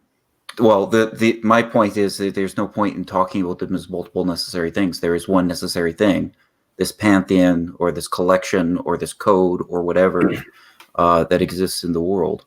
And maybe it has multiple personalities and roles and modes and things like that. You could talk about all of that, but it's all one thing. But why is it all one thing? Because there's no possible world where it doesn't exist. But that's exactly what I'm contesting. Why can't there be multiple things that exist in every possible world? How does it make sense to be talking about these as multiple things if they exist together necessarily? Like you can talk about the individual parts of them, right? No. You're assuming they're all unified as one thing. That's exactly what I'm contesting. They're necessarily unified, yeah. Okay, maybe, but how does that absolutely follow? Because they exist together and they interact eternally in every possible world. No, well, I don't think that they interact, but they are in every possible world. Do they not have a relationship to each other where they like for this guy it's, I don't know, Tuesdays are take the day off, and for this guy 1 + 1 = 2. I don't know how you're constructing this pantheon, but take the day off. How is that a necessary truth? I'm trying to figure out what kind of pantheon you're constructing, but all of this is going to be one being, like one necessary union, and if whatever is true is going to be true for all of them, right? That's what you're describing. I'm saying they're each separate necessary truths, so they're not all the same thing. I do see the parsimony that they're all sort of interconnected, but let's just say they are. Okay, there's this interconnection of web of Platonic truths. What's incoherent about that? I agree that it pointing seems to the union of it. implausible. I'm just pointing to the union of it. Okay, that would just be the union of the Platonic truths. So why would that then make them God? Well, yeah, maybe God's a bad word for that collection of Platonic truths if God doesn't exist, but you wouldn't expect anything to exist beyond them if that were all that existed. Why? Because they're not going to act. Right, but no, because here's the thing. I was willing to grant that the collection of Platonic truths can be interconnected. And I'm saying, distinct from that, there's a necessary concrete being, God. Why can't there be those two separate entities, the realm of Platonism and God? Why can't there be both of those? Because God necessarily participates in the Platonic realm for all eternity and vice versa. Okay, yeah, So there's one union there. So they could be distinct Platonic truths. God's aware of the Platonic realm. That's where the necessary truths come from. I don't think that thereby makes them God. And I'm not saying this view is plausible. I'm not saying it's my perspective. He's got a relationship with these things that you're saying exist for all eternity. Well, but he has a relation with the universe too, in some sense. That doesn't make him the universe. I don't think it's the same. Why? Because I think there's the possible world is before he begins creating the universe is him at no universe. Right, there's a difference between the eternity, but even if the universe was eternal, I don't think it's incoherent for God to create. If the universe was eternal, I would say the same thing. I would say that is bound up in that eternal unity, that necessary being. It has and I would think that it must have a body, and I would think that physical body would not change. Maybe appearances of it would change, though. I don't see how that follows. I think something can be contingent and eternal. Eternal and necessity are two different things. You were talking about a very specific situation where this universe was co-eternal, and it was co-eternal because there was no possible world where it didn't exist, right? Not necessarily. Okay, then that's a separate situation. I'm talking about when there's no possible world where these other things don't exist. These all make up one unity. And if this unity has a mind, and if this unity is the reason for everything existing, and this unity is the standard of world morality, I'm going to call that thing God. Sure, but I was talking about if the universe was eternal but not necessary, would that make it God?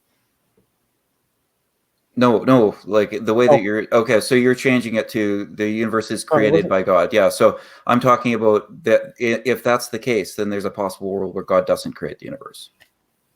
Right. So that wouldn't make eternity doesn't make something God, right?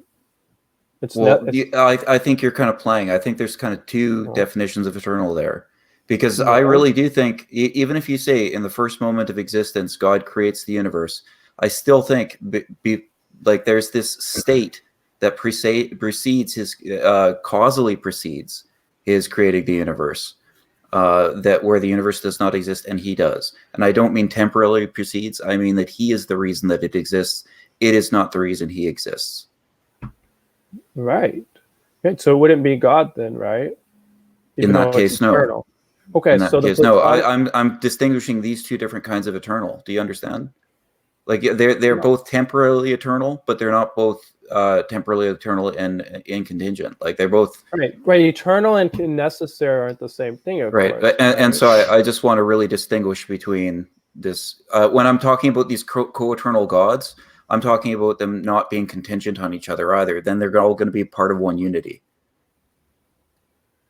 Right, that's what I meant. Maybe I misspoke when I said co-eternal. Yeah. Right. That's what I'm contesting. So I don't think that something being eternal makes it necessary, and we seem to agree. But I also don't think that something being necessary means it's equivalent to whatever else could be necessary. Now, I only think there's one necessary being. You could talk about these things as different parts, and that's fine. Like you can talk about like Jupiter and Mars and stuff like that. But if they are all necessary, and they exist in every possible world together. There's no possible world where they don't exist. And I'm talking about that as the one pantheon.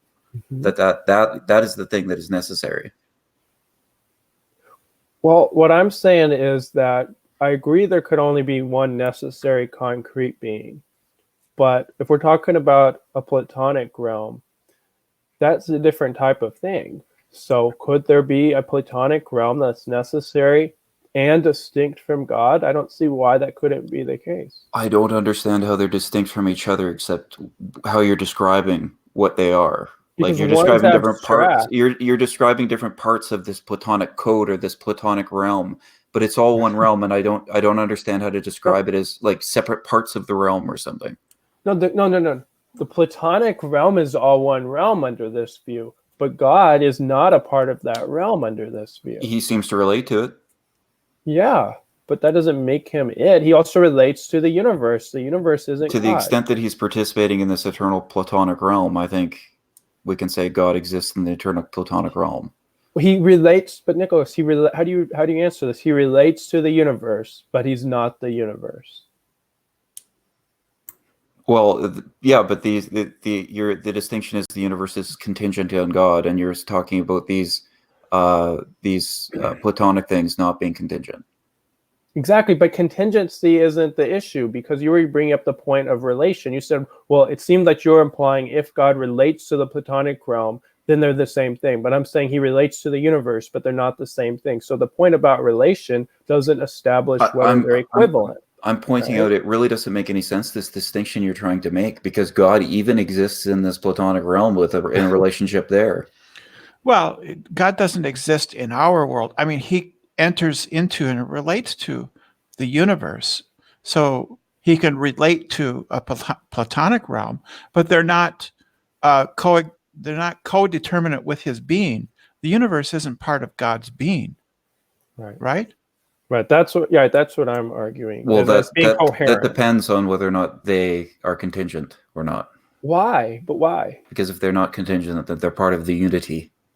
Why? No. Because I was granting earlier that the Platonic realm could be unified, but I wasn't granting that it's thereby unified with God. I don't understand the distinction. Why? Because one is an abstract realm; it's its own kind of necessary realm. Yeah, but you're just talking about realm. You're just talking about different parts of this relationship. No. They're related. Okay, so imagine we have three types of realms in this. We have God, the necessary concrete realm, the universe, the contingent concrete realm, and the Platonic realm, a necessary abstract realm. They're all related, but they're all distinct. Now, what's incoherent about that? Well, to the extent that we're talking about the necessary ones, they are part of this unity. And this unity is what I talk about when I talk about God. But why are they part of a unity? Like, what is your Because they argument? all necessarily exist together in a relationship. There's no possible world where they don't exist in a relationship together. Okay, so you're saying because they have a necessary relation that makes them the same being. Is that it? Yeah, it's not just a relation, it's a necessary relation. Is that the argument? Yeah, exactly. That they have to exist together. Yeah. You can't separate them. Like you can talk about them in parts, that's fine. But that they're the same thing. Okay. I just don't see, there would be a necessary relation, but I don't see that would make them equivalent as beings. In the same way that you can talk about different parts of the triangle, but it's not a triangle if you just cut it up. Right. Well, a triangle is all the same concept. Right. And all of this is the same concept. If it's all necessary, then it's all the same concept. We could talk about different parts of the concept. We could have maybe even an anthropomorphized version of it. Maybe we could have a talking snake over here that comes visits us sometimes. But it doesn't matter. This is all part of this one unity. If it's necessary, it's all part of it. Yeah, I don't know that I think that follows for concrete things. I don't think it follows when we're talking about a distinction between concrete and abstract. But here's another thing. Let's just change gears for a second. Say that somebody doesn't believe in God, because this was going back to our discussion about the moral argument, but they think that there's a Platonic realm, but God doesn't exist under this person's view. But a person's mind, a human's mind, has access to this Platonic realm. Could that explain, and say the universe under this view exists either necessarily or contingently? Would that would explain necessary truths without appealing to God under that scenario? Yeah, they'd be appealing to this necessary code, right? I would point out that these things wouldn't be causal, and so you still haven't explained the existence of everything that is. And if you can point to the cause of everything that is being the same thing as the standard of this morality, then you've pointed to God, because you've pointed to a mind that created everything that is the standard of morality. Okay, sorry, I missed something there. So you say I'm appealing to a mind under this view. Why? If you explain, like I think once you explain the existence of anything that changes, because these abstract Platonic things that you've been talking about, even if they exist, they're not causal. So you still need an origin for why there's anything. Okay, but let's say that origin is explained. See, now I feel like that's appealing to a cosmological argument, which I totally agree with. But to me, it's separate from the moral argument. Say that somebody is able or is going to defend the view that the universe is necessary or a brute fact, and they aren't convinced by a cosmological argument. Let's just say, does that thereby still follow under their view that they have to accept the moral argument? Yeah, I think that I could see that they would not consider this God in the same way, but I think they would consider it a deistic God. If it's the standard of good, if it's necessary in the standard of goodness, I would think they would consider it deistic. Okay, well, and then that gets into a debate. Like, then it seems like your argument is if they wanted to define it as, no, I don't believe in this, I'm going to call this not God. I believe in the code of not God. I would be like, okay, well, you're free to define yourself however you like, but that seems like a deist. If you're talking about the code of morality necessarily existing in relationship to, and has a relationship to us, like an eternal transcendent relationship to the universe, then that seems like God. You could define it a different way, but I wouldn't say that Platonism is, I wouldn't call that God if it doesn't have the general theistic attributes, but I get what you're saying. I've heard people make that argument. I don't share that. I think if it's the moral standard, it's got to be. But I would worship that code. You would worship it? Yeah, if it was the necessary code that exists, that is the standard of morality, I would worship that code. It would be the only thing worthy of worship. But it's not a person, right? In this hypothetical, right? Yeah, it seems like this is an inactive thing. Yeah, I'm not understanding the. What do you mean by worship? I would say if I were convinced that there were an abstract moral code that existed necessarily, and if I were convinced of that, I think that I would respect it. I would follow that code because I've been convinced that it's necessarily true, but I wouldn't worship it unless you mean something different. I think I mean something similar. I'm just describing it in a more devout way. I'm talking about being in total moral abeyance to it and only it, and saying that ultimately, when I think about am I a good guy or a bad guy, that's the only thing I'm paying attention to. Well, I'm struggling. For me,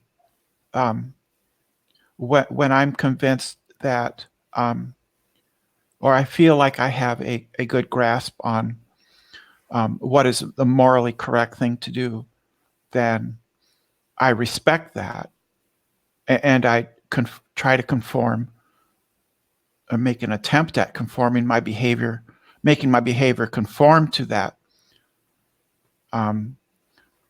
But I'm not sure I would call that worshiping.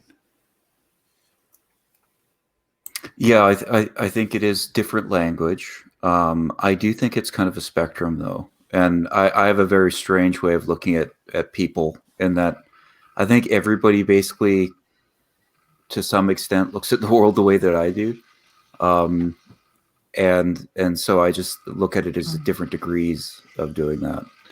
The Bible says every knee shall bend, and I think what that means is basically everybody's going to bow down to Jesus, or he's going to knock them down. Well, I bow down to mathematics too, and abstract relations and logical relations. If something violates and is contradictory, if somebody introduces a contradiction, then yeah, I don't respect a claim or an argument if it's fallacious, if it breaks the rules. And if it does break the rules, I would respect it and seriously consider changing my views to make them in line with what I now know to be a correct argument. Right. I know this is non-stipulative. I know this sounds weird, but I would say that in a certain sense, you worship the truth, that you care about what's true. And if something's not true, you don't just stand there and like bang your foot and say, no, I'm not going to accept that. You say, you know what, that's true. I need to accept that. That's what's important about what's true and what's not true. I wouldn't call it worshiping, though. I just, I know, it just feels funny to me. I'm Right. simply observing what I consider to be facts about how to correctly construct an argument, right? I'm pointing out you submit to truth. Yeah, sure. I obey or constrain myself to what I consider to be the correct ways of reasoning.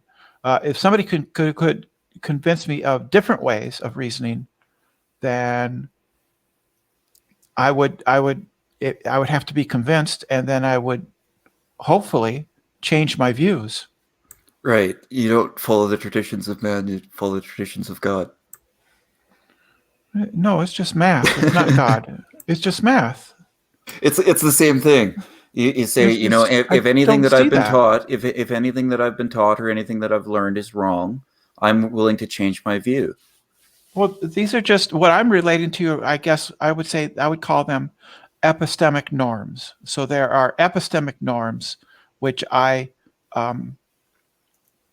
respect and give respect to and do my best to conform to. So that's just normative behavior. I don't see that as worship. I don't see that as a deity. It's just these are norms of correct reasoning, right? That makes sense. I think so, but I think we interpret those norms of reasoning totally differently. Like where they come from and what they suggest. Yeah, they're not personal to me. I'm not relating to a person, so I don't feel like I'm relating to any kind of deity. It's just these are just my epistemic norms are just the norms that have been developed over time about how to reason correctly. For moral norms, which is much more difficult for me, and I feel much more conflicted about moral norms, but to the extent that I'm convinced of them, then I respect those also and do my best to conform to my moral norms. But and in the same way, I don't think that they are a person. It's just conforming to normative constraints on either my ways of reasoning or how I relate to other people.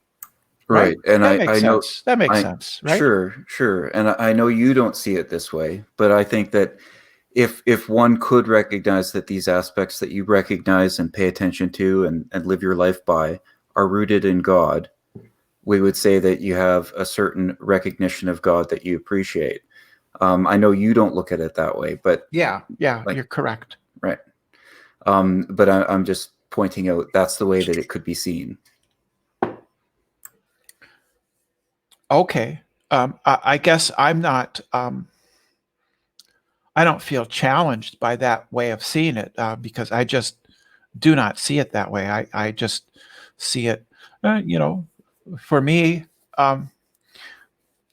so I can relate to you. I read like last spring a book by Walter Sinnott Armstrong on morality without God, and I found his arguments very convincing, and I found myself being convinced of his arguments, and then doing my best to respect that line of argument, because Walter Sinnott Armstrong argues for the care principle, or the harm principle, is that we ought not harm others, and he has an argument for why that is a is a rule that we should follow, that can exist without a deity, without a God. Oh, okay. He argues for it. He's not a presuppositionalist. Yeah, nobody that I would respect is a presuppositionalist, because that's just immediately a logical fallacy. How does he argue for the harm principle? He has a coherentist point of view. So he argues from a coherentist epistemic argument for harm as being, like an overriding principle. So we ought, or care, either way, you can put it either way. We ought not to harm, or we ought to care about other people. Why so he's a coherentist. Well, coherentism is simply that you have a number of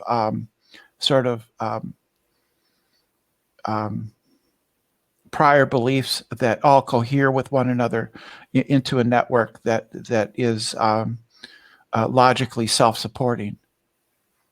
So would he object to me, who has a different moral code? Like if I just cared about my in-group, for instance, would he say that's wrong? Yeah, because then you're not caring about people in your out-group. Why should I care about people in my out-group? Because they're people just like you. Okay, before Nicolas responds, I want this one guy to be able to introduce themselves and be able to contribute. We only got about 8 minutes left, and I got to go. But that's cool. That's cool. That's cool. Yeah, this one guy that you want to. Yeah.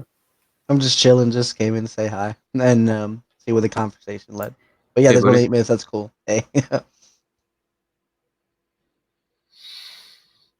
All right. So yeah, Nicolas, if you want to go, I don't have anything to contribute at the moment. So. Oh, but did you want to respond, Nicolas, to Mind Engine's statement? The Bible says, I thought Nicolas was not a Christian, but a theist. I was just using it as a cultural touchstone. Brenda's not a Christian either. I didn't know that. You're not a Christian? No, I'm not a Christian, no. Oh, okay, because you always struck me as being sort of more of a traditionalist, kind of in the either Orthodox or type of Catholic realm, I think. Well, I was a Catholic when you met me, but that was years ago. Okay, so you're not a Christian. How would you describe yourself? A committed theist. Okay. So I believe in classical theism and many more things, and this isn't a wishy-washy thing or something like that. I'm very committed to these beliefs. So you believe in a deistic God? No, I believe in a theistic God that we all participate with and interact with and are aware of to various different degrees. And I think we experience them in different ways. Do you have a scripture? No. Wow. So how do you same way you do. How's that? You live, you're like a fish in water, as Gavin says. You exist in the context of God. And so to the extent that you function with the world and you interact with it and understand it, you're reacting with God and living in his context. Yeah, I don't make that presupposition. I don't consider it a presupposition. I consider it just to be readily apparent. And I'm not arguing that you need to agree with me or something like that. Literally the definition. That's literally the definition of a presupposition. No. Wait, hold on, because Nicolas had said the same way you do, but I'm not sure what Brenda was even going to ask. So maybe that'll help us clarify here. Brenda, what were you going to ask earlier when you said, Nicolas, how do you, and then it got cut off? Well, how do you know? Well, the purpose of a scripture is to give you the precepts of your God. You know, so if you're a Muslim, you have a scripture that informs you on what your God expects from you, or what he's like, right? What his statements are, what his beliefs, what his commands on you are to do. And so how would you? I would like to, like, I was gonna say, what about those who who didn't have like a written language and who interpret their God by the weather, and they interpret if oh, it's really stormy, so our God is mad. Oh, my God wants me to carry an umbrella today. Well, if they had umbrellas back then, yeah, sure. The umbrella God. Yeah, umbrella God. Well, no, but so Nicolas, how do you? Does your God have any commandments? Yeah, sure. You should. How do you know them without a scripture? Basically, the same way you do, Brenda. You should work to make yourself strong and help those around you. Those are necessary things that you ought to do. You shouldn't just lie around in indolence. Yeah, I mean, I actually agree with Nicolas here. I mean, I'm a Christian, of course. I think revelation private revelation adds, but I still think we can know basic truths just through reason. But this one guy, if you want to go. I was gonna say, so this God concept, if I can call it that, if I'm using that right, that you believe in, is that everyone interacts with it. It's not the Christian God, but is it the same God for everyone throughout, or is it like a different? To the extent that they're really interacting with them, yeah. So it's the same God for each and every individual. To the extent that they're really interacting with them, just like when anybody ever gets like a true, like knows what the truth about something is, they're all sort of perceiving that same truth. Will you say that this divine being also allows for the negative, or is all that out within? Is that just on us, so to speak? So like, the bad things, real bad things, aren't inspired by him, or people aren't who do bad things who they get inspired by this perception of God, if you will. Let's say they don't believe in religion, but they have some inner whatever, and they just do bad things because that's their own moral whatever. So they're looking to replace like their themselves with the image of that God that you speak of. Right. Our crimes, our wars, they're on us. Yeah. Okay. Right, and Nicolas, you do appeal to some private revelation, though, right? Mind Onion asked this. Yep.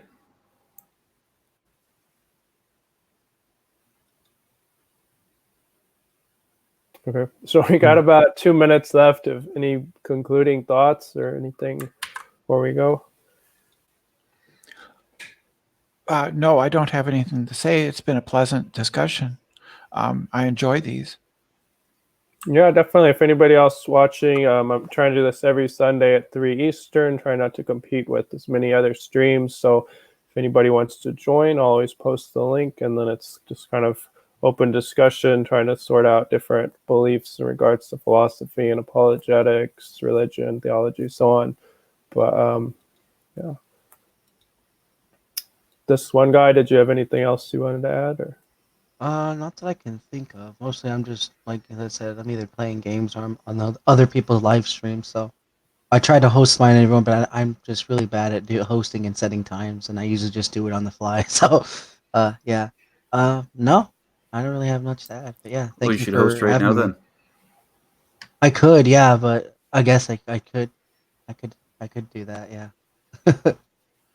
Yeah, I'll set up a link then. Yeah. All right. So if anybody wants to jump over to, is this one guy, is your channel called This One Guy, or? Yeah. Okay. All right. Well, I thank everybody for watching. Please click like and subscribe and join us next Sunday, or me at least. I don't know everybody else will be, but next Sunday at 3. And I'll see you. Thanks.